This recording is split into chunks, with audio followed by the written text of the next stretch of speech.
Salut à tous et bienvenue sur ma chaîne les amis. Pour ne rien manquer des prochains épisodes, pensez à vous abonner et activer la cloche de notification. Je compte sur votre soutien. Avant de commencer cette histoire, je voulais vous prévenir. Certains comportements ou paroles des personnages pourraient vous sembler liés au shirk. C'est effectivement le cas. C'est un péché très grave et je comprends que ça puisse déranger, voire même donner envie à certains de ne pas aller plus loin. Je précise simplement que, même si le shirk est un péché impardonnable s'il est commis en connaissance de cause et sans repentir, il peut parfois être pratiqué par ignorance, ou sans que la personne réalise vraiment la gravité de ce qu'elle fait. Et c'est justement ce que cette histoire met en lumière. Je vous invite donc à écouter jusqu'au bout, Inch'Allah, car tout prendra sens à la fin. Ce n'est pas une histoire qui banalise. Au contraire, elle fait réfléchir. Je vous souhaite une excellente écoute. Je m'appelle Selim. J'ai 37 ans aujourd'hui. Et il y a quelques années, j'ai vécu une expérience à la fois étrange et profondément triste. Ce souvenir ne m'a jamais vraiment quitté. Je l'ai partagé avec celui que je considère comme mon frère de cœur. Mais pour que vous puissiez vraiment comprendre ce qui s'est passé, il faut que je vous ramène un peu en arrière. Mon seul et meilleur ami s'appelait Amin. On s'était rencontrés à l'orphelinat, quand on était encore des gosses. On avait le même âge, et très vite, un lien fort nous unit. Dès le premier jour, on se fit confiance, comme si c'était une évidence. À cet âge-là, on n'a pas grand-chose. Alors quand quelqu'un vous tend la main, on la garde près du cœur. On grandit ensemble. Très tôt, on s'était promis de rester proches, peu importe ce que la vie nous réservait. Et pendant longtemps, on y arriva. Une fois adulte, on quitta l'orphelinat et on alla vivre ensemble dans un petit appartement simple. J'avais jamais connu ma famille, et pour Amin, c'était pareil. J'avais que lui, et lui, il avait que moi. Ce qu'on partageait allait bien au-delà de ce que la plupart des gens vivent avec leurs frères. On n'avait aucun secret. On traversait tout ensemble, les hauts, les bas, les jours ordinaires comme les pires moments. Jamais je m'étais disputé avec lui. Jamais j'avais haussé le ton. Et lui, il m'avait jamais mal parlé, jamais blessé, pas même une seule fois. Mais il y a que ce qu'on redoute le plus qui finit par arriver. Et ce que je redoutais, je l'ai vécu malheureusement. Il est temps maintenant que je vous raconte mon histoire. Avec Amin, on travaillait depuis quelques années déjà, chacun dans un domaine différent. Alhamdoulilah, nos conditions financières s'amélioraient de jour en jour. On n'était pas du genre à dépenser notre argent inutilement. Ça va peut-être sembler un peu puéril, mais nos seuls véritables rêves, c'était d'acheter chacun une voiture et de trouver la femme de notre vie. Un soir, je quittais le travail très tard, tellement tard que je ratais de justesse le dernier bus. Alors que je marchais, j'entendis plusieurs voix en même temps. J'étais confus, comme si plusieurs personnes parlaient à la fois, ou peut-être une dispute, voire une bagarre. Au début, je pensais que ça ne me concernait pas, et je préférais ne pas m'en mêler. Mais quand une voix de femme se mêla parmi les autres, quelque chose m'attira malgré moi vers l'endroit d'où venaient les sons. Il y avait 3 jeunes entre 18 et 20 ans à tout casser. Des sans-abri, sûrement sous l'effet de substances. Ils secouaient violemment une vieille dame sans aucune retenue. Ils tiraient sur son sac à main comme des animaux affamés, sans se soucier de ses cris ni de sa faiblesse. Je courus vers eux, j'attrapai le bras de l'un et le tirai en arrière. Il ne devait pas peser plus de 50 kilos. Le deuxième, je le poussai de toutes mes forces. Il s'envola, léger comme une feuille. Les deux prirent la fuite sans même se retourner. Le troisième gardait la main sur le sac. Il finit par lâcher prise, avant de disparaître à son tour. La vieille dame restait au sol. Ses affaires traînaient autour d'elle, éparpillées dans la poussière. Je m'agenouillai pour tout rassembler, puis je lui tendis la main pour l'aider à se relever. Elle semblait approcher les 80 ans. Maigre, le visage creusé, les yeux fatigués, elle tremblait légèrement. Je lui demandai son prénom. Elle me répondit d'une voix faible. « Je m'appelle Fadila. »« Très bien, tante Fadila. Si tu veux, je t'accompagne jusqu'à chez toi. T'inquiète pas, je suis là. Il ne t'arrivera plus rien. » Elle leva lentement la tête vers moi. Une plaie ouvrait son sourcil gauche. Je sortis un mouchoir de ma poche et nettoyai le sang avec précaution. Elle me regardait toujours, les yeux grands ouverts. Peut-être qu'elle n'avait plus l'habitude qu'on l'aide. Face à cette fragilité, Quelque chose se fendit à l'intérieur de moi. Je n'avais jamais connu l'amour d'une mère, ni celui d'un père. Bien sûr, Amine comptait comme un frère. Mais cet amour-là, celui d'un parent pour son enfant, me manquait cruellement. Et rien, j'en étais convaincu, ne valait plus que ça. Malheureusement, j'avais jamais connu dans ma vie l'amour de vrais parents. Tante Fadila disait que sa maison se trouvait pas loin. On prit la route jusqu'à chez elle. Elle vivait à la périphérie de la ville, pas très loin de mon lieu de travail. Mais un monde séparait ce quartier malfamé de l'endroit où je passais mes journées. Sa maison tenait à peine debout. À côté, on voyait quelques baraques, des vieilles bâtisses abandonnées, à moitié effondrées. Devant sa porte, elle me lança. « Merci mon fils de m'avoir accompagné. Entre un instant, faut que je te montre quelque chose. » Elle me montra un fauteuil. Je m'assis. Elle disparut dans une autre pièce, puis revint avec quelque chose dans la main. J'avais cru qu'elle allait me tendre de l'argent. Je me levai aussitôt. « J'ai pas fait ça pour l'argent, ma tante. S'il te plaît, ne me gêne pas. » Elle posa dans ma main un objet froid. « C'est quoi ça ?» lui demandai-je. J'ouvris la main. C'était un galet noir, brillant, avec un symbole étrange gravé dessus. « C'est un talisman, » dit-elle. Je me retenais pour ne pas rire. Mais elle me serra le poignet et ajouta d'une voix grave. « Écoute, ce talisman, il exauce les vœux, tous. Mais à chaque souhait réalisé, il y a un prix à payer, toujours. Désolé ma tante, mais ce genre de truc c'est bon pour les films. Tu penses vraiment que je vais croire à ça? Et pourquoi je te mentirais? C'est moi qui ai scellé cette amulette. Tu fais un vœu, il se réalise. Mais faut faire très attention. Ne fais jamais de mauvais vœux et ne tente jamais de faire du mal aux gens. Je suis pas comme ça ma tante, je ferai de mal à personne. Mais je crois pas à ces histoires. À mon avis, tu devrais essayer. Tu verras par toi-même. » Je n'y croyais pas une seule seconde. Mais je n'avais pas envie de la vexer. Au fond, je me disais qu'elle voulait juste me remercier à sa manière. Ou peut-être qu'elle perdait un peu la tête, comme une enfant qui continue à croire à ses contes. « Merci pour ce cadeau, tante Fadila. » dis-je en me levant. J'ouvris la porte. J'étais sur le point de sortir, mais je me retournai. « Et si tu gardais ce galet, tu pourrais demander à rajeunir ou devenir riche, non ?» Elle me regarda, le ton toujours calme. « Je te l'ai déjà dit, chaque vœu a son prix. Rien ne vient sans retour. Alors s'il te plaît, fais bien attention à tes vœux. » Sans poser d'autres questions, je quittai la maison. Dans ma main l'amulette. Pour moi, ce n'était qu'un galet sombre avec une gravure étrange, rien de plus. Pourtant, alors que je marchais, je n'arrêtais pas d'y penser. Je la rangeais dans ma poche. Mais une sensation étrange me restait, comme si elle me parlait. Je m'arrêtai sous un lampadaire. Je sortis le galet et le tournai entre mes doigts. Il brillait légèrement malgré l'obscurité. Ce n'était clairement pas une pierre ordinaire. Mais pouvait-elle vraiment exaucer des vœux? J'avais du mal à y croire. Un vent frais me traversa et me fit frissonner. Je remis le galet dans ma poche et repris la route.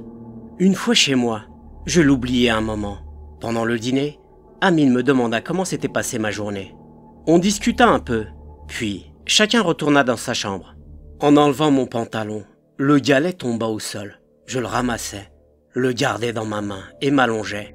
Je l'observai un instant, puis, presque pour m'amuser, je fis un vœu. J'aimerais être le plus respecté, le plus apprécié au travail. À peine ces mots prononcés, le galet brilla légèrement. C'était rapide, presque imperceptible, mais je le vis. Je le glissai sous mon oreiller et m'endormis. Le lendemain matin, je partis au travail. À peine avais-je franchi la porte que tous mes collègues m'attendaient. Ils m'applaudissaient, leur regard brillait d'admiration. « Quoi? Qu'est-ce qui se passe ?» demandai-je un peu confus. Une collègue s'approcha. « Ton projet a été sélectionné. C'est celui qu'on a le plus apprécié. Félicitations. Le patron t'a nommé employé modèle. » Même le patron passa me voir. Il me félicita longuement, me désigna comme exemple à suivre. Tout le monde voulait savoir comment je travaillais, me poser des questions. Pourtant, ce projet n'avait rien de si exceptionnel. D'autres avaient travaillé dur aussi, certains bien plus que moi. Mais ce jour-là, j'étais devenu sans la moindre logique l'homme du moment. En quittant le bureau, je pensais à l'amulette. Elle avait fonctionné. J'étais impatient d'en parler à Amine. Je tentai de l'appeler à plusieurs reprises. Aucun retour. Peut-être était-il encore au travail ou occupé ailleurs. Je décidai d'attendre. À la fin du travail, je sortis rapidement et marchai vite quand mon téléphone sonna. Je ne reconnaissais pas le numéro. « Allô? Allô ?» Je comprends rien, je vous entends très mal. » Une voix parasitée répondit, mais aucun mot cohérent ne parvint à mes oreilles. Je collai le téléphone à mon oreille gauche et bouchai l'autre avec la main droite pour mieux entendre. Finalement, je raccrochai, pensant que la personne s'était trompée de numéro. Je repris mon chemin quand quelqu'un s'adressa à moi derrière mon dos. Je me retournai, mais il n'y avait personne. Surpris, je me demandais ce qui se passait. J'essayais de me rassurer et continuai ma route. Arrivé chez moi, je trouvais Amine déjà rentrée. Je lui racontais avec joie ce qui s'était passé au travail, mais je remarquai un bandage à son bras. « Qu'est-ce qui t'est arrivé? Pourquoi ce bandage ?» Il haussa les épaules. « Je sais pas comment j'ai glissé. Je suis tombé sur le bras. J'ai 2 doigts fracturés en plus. » Un froid me parcourut le corps. Je ressentis sa douleur comme si c'était la mienne. Le soir, Amine resta silencieux et semblait mal en point. C'était normal, il souffrait. Je décidai de le laisser tranquille, sans le déranger avec mes histoires de travail. Il ne prit même pas le dîner. Il s'enferma dans sa chambre. Et tout laissait penser que ce n'était pas la chute qui l'avait démoralisé. Car quoi qu'il arrive, il n'aurait jamais agi ainsi avec moi. Je devais comprendre ce qui se passait. Dans ma chambre, je pris le talisman entre mes mains et fis le souhait qu'Amine guérisse et retrouve le moral. À peine avais-je formulé ce vœu que le talisman brilla. Je le glissai sous mon oreiller et m'endormis. Le matin, la voix d'Amine chantant comme une casserole me réveilla. Je me levai et allai à la cuisine. Amine avait retiré son bandage et préparé le petit déjeuner. « Tout va bien mon frère? Comment tu te sens? Ton bras et tes doigts ont l'air d'aller mieux? »« Je vais bien, c'est dingue. Je ressens aucune douleur. Je pouvais pas espérer mieux. » Le voir si heureux me fit plaisir. On prit le petit déjeuner ensemble dans la bonne humeur, puis on quitta la maison, chacun allant à son travail. Je me sentais bien, car Amine allait bien et tous mes souhaits se réalisaient. Toute la journée, je pensais à raconter le talisman à Amine, mais il restait injoignable, sans doute trop occupé. Au retour, le ciel s'assombrit. En marchant, je sentis quelqu'un derrière moi. Je crus que mes sens me jouaient un tour, mais en me retournant, je vis un homme habillé en noir. Il portait un pardessus et un chapeau. Son visage restait invisible. Je n'avais jamais vu un homme aussi grand. Ses mains étaient dans ses poches et il marchait très vite. Je ralentis pour le laisser passer. Il continuait à marcher. À mon niveau, je le regardais. Un frisson parcourut mon corps. Je ne distinguais aucun détail de son visage. Lorsqu'il me dépassa et s'éloigna, ma vision se troubla, comme s'il avait disparu en une fraction de seconde. J'écarquillai les yeux. Ma vision redevint normale. Je pris ma marche quand j'entendis à nouveau des pas derrière moi. Je me retournai et restai figé. C'était le même homme. Il était évident qu'il me suivait. Je ralentis. Il accéléra. Il arriva à mon niveau. Cette fois s'arrêta et tourna la tête vers moi. Je ne vis toujours pas son visage. Mais lui, j'en étais sûr, me regardait. Il me murmura quelque chose dans une langue que je ne comprenais pas. Puis il repartit devant moi et disparut en quelques secondes dans la pénombre, entre 2 lampadaires, là où la lumière faiblissait. Je repris ma marche. Le chemin vers chez moi semblait interminable, comme si les lampadaires ne finissaient jamais. Une chose m'attira l'attention. Il n'y avait personne d'autre que moi dans cette rue. D'habitude, elle était très fréquentée, mais là, tout le monde semblait avoir disparu. Finalement, je rentrai chez moi. En rentrant, je vis Amine assis sur le canapé, juste en face de la télé. Mais celle-ci était éteinte. Tout montrait qu'Amine était perdu dans ses pensées. « Salut mon frère, comment tu vas ?» lui dis-je. Il ne répondit pas. Il ne clignait même pas les yeux, figé sur place. Je posai ma main sur son épaule et demandai « Tout va bien Amine? T'es sûr que tu veux pas partager ce qui va pas ?» Il tourna la tête vers moi, les yeux tout rouges. « T'as pleuré mon frère? Qu'est-ce qui s'est passé? Allez, raconte-moi. » Il resta silencieux, se leva et se dirigea vers sa chambre, fermant la porte derrière lui. Je ne comprenais pas ce qui se passait. Il allait si bien le matin. Peut-être avait-il eu un problème au travail, me dis-je. Le talisman me revint à l'esprit. Je me levai, allai dans ma chambre, pris l'objet dans mes mains et murmurai « Je voudrais qu'Amine soit toujours heureux et qu'il ne soit jamais triste. » Je retournai à la cuisine, préparai le dîner. Je frappai plusieurs fois à la porte de sa chambre. Mais il ne répondit pas. Je ne voulais pas l'embêter davantage. Il voulait rester seul. Je me disais qu'il irait mieux demain. Alors que je mangeais à la table de la cuisine, j'entendis un bruit, comme quelqu'un frappant sur quelque chose. Je me levai et me dirigeai vers la source. Les bruits venaient de la télé alors qu'elle était éteinte. Je m'approchai de l'écran, regardai de plus près. Derrière mon reflet, je vis celui d'Amine, debout derrière moi. Je me retournai rapidement. Amine me regardait, un mélange de sourire et de grimace sur le visage. « Comment tu te sens? Ça va mieux, mon frère ?»« Ouais, je me sens beaucoup mieux. Et si on passait à table ?» Son sourire étrange était terriblement dérangeant. On s'assit, mais Amine mangeait comme un animal affamé. Je ne comprenais pas ce qui lui arrivait. Ce n'était pas lui. Peut-être cachait-il une colère profonde et cherchait-il un moyen de la libérer. Son comportement me dérangeait. « Si t'as un problème, partage-le avec moi. Ça sert à rien ce que tu fais. Tu te fais du mal pour rien. » Il leva la tête, me regarda droit dans les yeux, puis me dit « C'est toi qui as voulu ça. C'est toi qui m'as fait ça. » Je lui répondis « Je sais pas à quoi tu penses, mais tu te trompes. Je t'ai rien fait de mal. » Amine se leva et renversa tout ce qui se trouvait sur la table. Les assiettes et les verres se cassèrent en plusieurs morceaux. Il prit un couteau dans sa main et commença à se taillader le visage. Je me levai sur le champ pour l'arrêter en attrapant sa main. Mais il me repoussa contre un coin de la cuisine. Je n'avais jamais pensé qu'il avait une telle force. Il continuait à se couper partout. J'avais compris que je ne pourrais pas l'arrêter seul. Je pris mon téléphone et courus jusqu'à ma chambre, prêt à appeler une ambulance. Mais ma main refusait de composer le numéro. Puis mes mains commencèrent à trembler. C'était comme si, même si j'arrivais à composer le numéro, quelque chose m'aurait empêché de parler. Je n'avais pas pu passer un seul coup de fil. Puis je repartis à la cuisine. Je n'en croyais pas mes yeux. Tout semblait normal. La table était bien dressée. Amine n'était plus là. Je restais figé. Comment ça se pouvait, me dis-je? Ce que je venais de vivre semblait si réel. Alors que je réfléchissais, j'entendis la voix d'Amine derrière moi. « Tout va bien, mon frère ?» me demanda-t-il. C'était comme s'il venait de rentrer du travail. J'étais soulagé de le voir aller bien. « Ça va, mais où t'étais, mon frère ?» lui demandai-je, choqué. J'ai terminé tard le travail. On a une journée difficile. Je t'ai appelé plusieurs fois, mais tu ne décrochais pas. Depuis quelques jours, j'arrive pas à t'avoir au téléphone. Soit ça sonne occupé, soit tu décroches pas. Chaque soir, j'arrive pas à te parler. Il faut que je te raconte une chose. M'avait dit Amine. Je n'allais pas bien.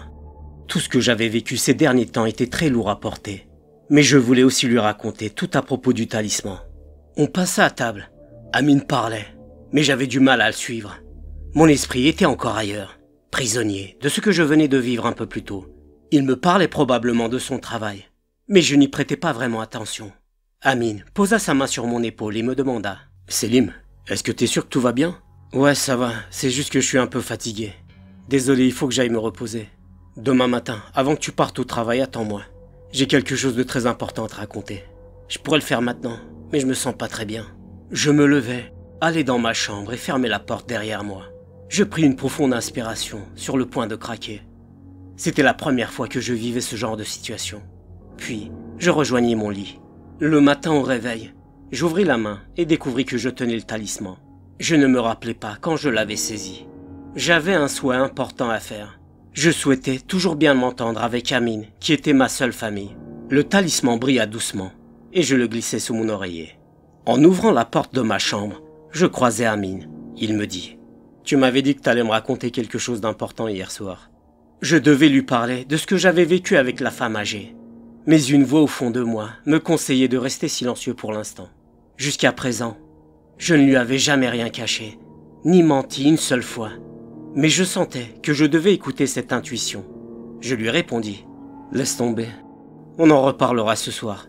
Tu vas être en retard. »« D'accord, comme tu veux. » Amine avait déjà pris son petit déjeuner et devait commencer son travail avant moi. Il quitta la maison. J'allais à la salle de bain et me regardais dans le miroir. Mes yeux étaient cernés. J'avais mal dormi. La nuit avait été peuplée de cauchemars. À chaque fois que je m'endormais, les images revenaient, sombres, troublantes. J'avais remarqué que cela m'arrivait souvent quand j'étais démoralisé ou quelque chose de mauvais se produisait. Mon corps réclamait du repos, mais je redoutais de fermer les yeux. Ce jour-là, je décidai de ne pas aller au travail. De toute façon, j'étais le chouchou au boulot et personne ne remarquerait mon absence. J'appelai mon patron pour lui expliquer que j'avais besoin de repos. Il me répondit sans hésiter. « Aucun souci, repose-toi bien Selim. Tu travailles déjà trop, tu l'as bien mérité. » Je travaillais là depuis des années et c'était la première fois qu'on m'accordait un jour de repos sans me poser la moindre question. Mais ça m'était égal. Ma vie partait en vrille. Je n'avais plus d'appétit. Je me forçais à avaler quelque chose. Mais c'était inutile. Tout me semblait fade, sans goût. Je retournai dans ma chambre, fermai les yeux et finis par m'endormir. Quand je me réveillais, il faisait déjà nuit. Je me levai et me dirigeai vers le salon. Amine venait d'entrer. Il avait l'air agité, presque furieux. « Y a un problème, Amine? Pourquoi t'as l'air aussi énervé ?» lui demandai-je. Il s'avança brusquement vers moi, m'attrapa à la gorge et grogna entre ses dents. « Tout est de ta faute. Tu as détruit ma vie avec tes vœux. Tu vas payer pour le mal que tu m'as fait. » J'essayais de me débattre, de me libérer de son emprise, mais c'était inutile. Il avait la force de 3 hommes. Ma vision se brouillait, tout devenait noir. La dernière chose que je vis fut son visage rempli de haine, et la dernière chose que j'entendis était qu'il me haïssait. La seule personne au monde à laquelle je tenais vraiment s'était transformée en un inconnu. Quand je rouvris les yeux, j'étais allongé dans mon lit. Je regardais autour de moi, désorienté. Il faisait jour, ce n'était qu'un cauchemar. Je me redressai lentement et glissai ma main sous l'oreiller. Je saisis le galet. Il fallait que j'aille voir cette femme. Je devais lui raconter tout ce que j'avais vécu, la supplier de me libérer de l'influence de ce maudit talisman. Je voulais que tout redevienne comme avant. Finalement, j'arrivai devant chez elle. Je frappai plusieurs fois à la porte. Elle ouvrit, l'air toujours aussi impassible. « Ouais, c'est pourquoi, jeune homme ?» demanda-t-elle. Je pénétrai à l'intérieur, poussé par la colère. « Ce que tu m'as donné m'a détruit ma vie. Tu m'avais dit d'essayer de faire un vœu, qu'il s'accomplirait. Mais tu m'as jamais prévenu à quel point ça me ferait autant de mal. Je croyais que ma vie allait s'améliorer, mais tout empire. Tiens ton maudit talisman. Je veux plus de ça. Je veux retrouver ma vie d'avant. » Elle m'écouta en silence, sans broncher. Puis, elle détourna lentement ses yeux vers un coin vide de la pièce, comme si elle voyait au-delà du visible. « Ce que tu me demandes, je peux pas le faire. Alors dis-moi ce que je dois faire. » « Tu dois éloigner de toi tout ce qui te nuit. »« Mais ce qui me nuit, c'est ce talisman. Je veux m'en débarrasser. » « Non, c'est pas aussi simple. Je t'avais averti dès le début. Chaque vœu a un prix. Et dans ton cas, le prix, c'est ton ami. Si tu ne l'éloignes pas de toi, vos vies seront brisées, à toi comme à lui. Mais si tu l'éloignes, la malédiction prendra fin. Vous vivrez heureux chacun de votre côté. » « Je n'ai personne d'autre que mon frère Amine. Et tu veux que je l'efface de ma vie? Tu te rends compte de ce que tu me demandes? Ce que je viens de te dire, seul toi t'en souviendras. Ton ami, lui, t'aura oublié. Il vivra heureux sans jamais sentir le manque de ta présence. » Je n'arrivais pas à y croire. C'était inconcevable. Amine avait toujours été là, à chaque étape de ma vie. Cette décision, c'était comme m'arracher le cœur. Attends, tu veux dire qu'il ne se rappellera plus de rien? Il se rappellera de tout, sauf de toi. Tu seras effacé de sa mémoire. Même s'il te croise dans la rue, il ne te reconnaîtra pas. Je baissai les yeux, la gorge nouée. Y a pas un autre moyen, tante Fadila? Non, mais il y a encore quelque chose que tu dois savoir. Vas-y, je t'écoute. Ce talisman, il est pas à toi, il est à eux. Chaque fois que tu fais un vœu, ils le réalisent. Mais en échange, ils veulent quelque chose. Et ce qu'ils veulent, c'est ton ami. Tu dois oublier ton ami. C'est la seule manière de les arrêter. Je quittai la maison de tante Fadila, le talisman dans ma poche, la tête baissée. J'étais impuissant. Je ne voulais pas rentrer. Je voulais éviter Amine. C'était la première fois depuis mon enfance que je refusais de croiser son regard. Je devais éloigner la seule personne qui comptait vraiment dans ma vie. Je m'assis sur un banc.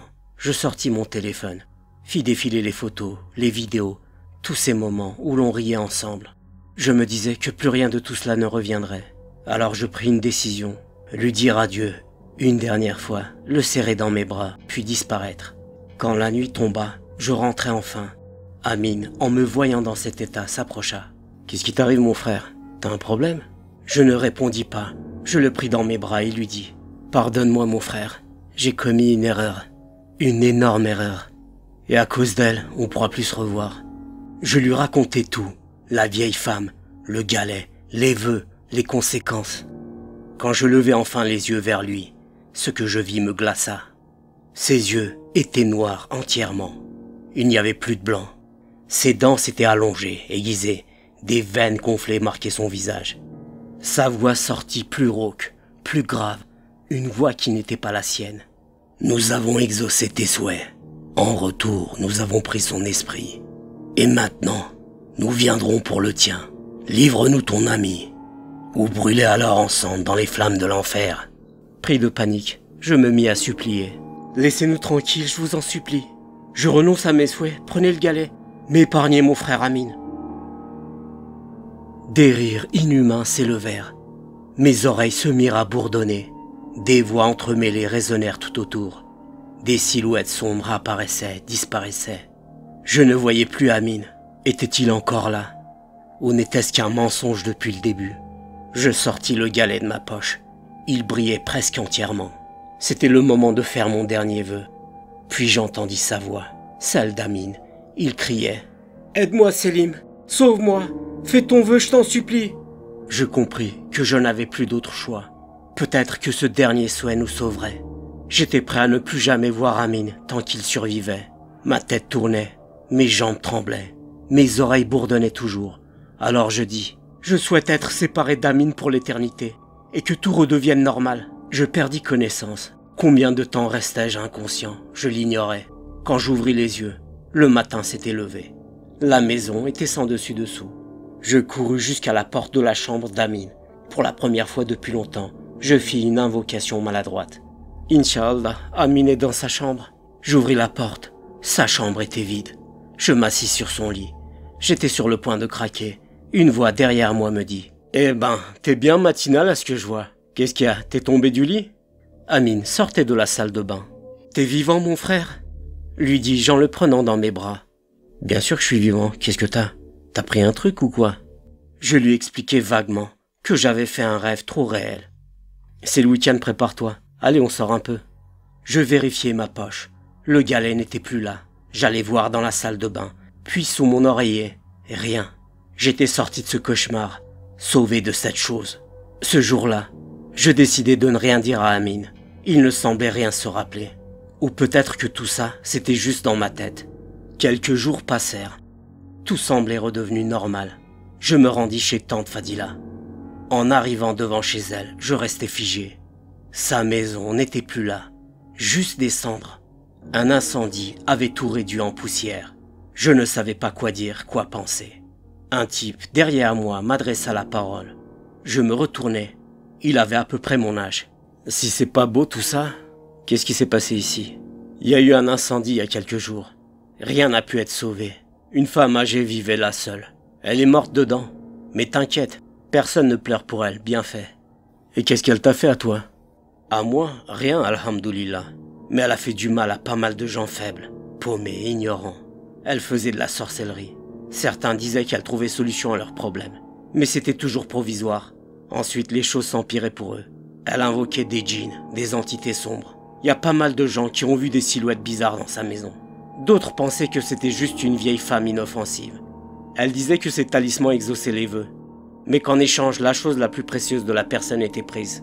Une illusion, un piège des djinns. Elle a détruit des familles comme ça. Sa maison a été caillassée plusieurs fois. Certains voulaient qu'elle parte. Mais elle répondait que personne n'était obligé de venir. Qu'il y avait toujours un prix à payer. Et que ceux qui acceptaient ce prix étaient les bienvenus. Elle disait « Je suis innocente ». Une vraie veuve noire. Alhamdoulilah, elle a brûlé avec ses objets maudits. Et qu'elle brûle aussi avec ses djinns. Je me taisais. Je ne savais pas quoi dire. Moi qui avais grandi à l'orphelinat, sans parents pour m'enseigner ces choses-là. Mais ce n'était pas une excuse.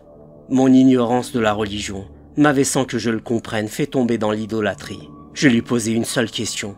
C'était quand l'incendie? C'était vendredi soir, me répondit-il. C'était le même jour où j'avais fait mon souhait. Je me sentais honteux, mais reconnaissant. Le Tout-Puissant m'avait laissé une chance de me rattraper, de choisir le bon chemin. Les années ont passé, j'ai fait tout mon possible pour rester droit, pour apprendre, pour combler mon ignorance. Je me suis marié, Amine aussi, chacun a bâti sa vie. Je ne peux vous dire tout cela sans insister sur une chose. Sans patience, sans effort, rien ne dure. Ce qui s'obtient trop facilement finit toujours par se briser. Alors, quoi que vous souhaitiez, demandez-le à Allah. Mais ne restez pas immobile après cela. Faites les efforts, soyez patient, et croyez-moi, tout se passera comme il le faut. Qu'Allah vous accorde ce que vos cœurs désirent. Et voilà, c'est la fin de l'histoire les amis. Merci de l'avoir écoutée, j'espère qu'elle vous a plu. N'oubliez pas de vous abonner à ma chaîne et d'activer la cloche de notification pour ne rien manquer de mes prochains épisodes. Si cette vidéo vous a touché, vous pouvez la liker pour me soutenir et partager vos impressions en commentaire. Prenez soin de vous les amis. et à la prochaine.